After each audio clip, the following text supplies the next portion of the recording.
Ila ni la sawa, ile ni la jana. Na tukisoma gazeti Mwanahalisi, wakariwa kooni ni wabunge maveterani, huku yumo Lukuvi, Jenista na Ndugai. Unaambiwa aina clean sheet, sina doa.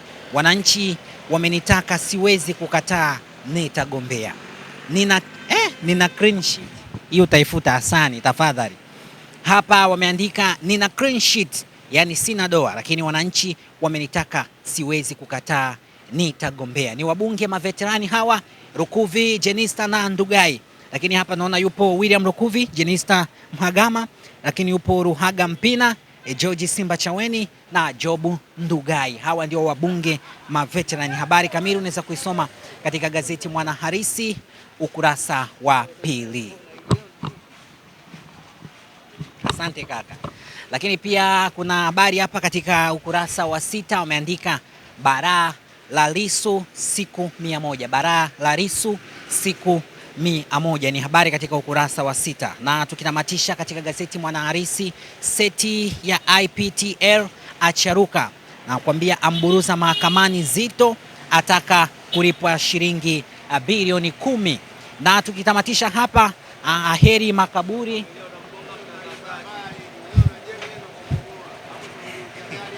sio sawa.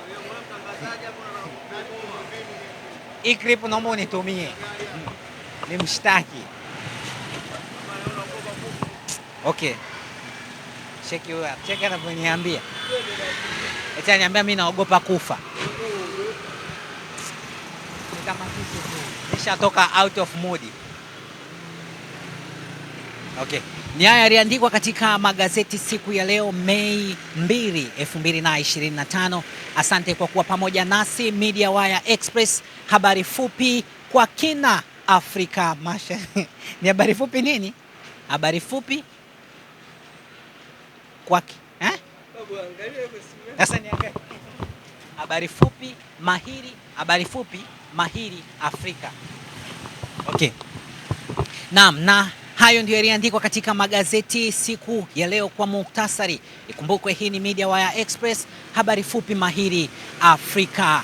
Ndio, mimi naitwa Joseph mwana wa Isangura. Asante Hasani Omari Magurumari akiwa nyuma ya kamera, lakini nikusisitize Mtanzania ama mtazamaji unayenitizama kuweza kupitia kurasa zetu za mitandao ya kijamii kule Facebook, YouTube, Twitter, Instagram, lakini pia TikTok, jina ni Media Wire Express. Hakika tunakwambia Media Wire Express, habari fupi mahiri Afrika. Mimi naitwa Joseph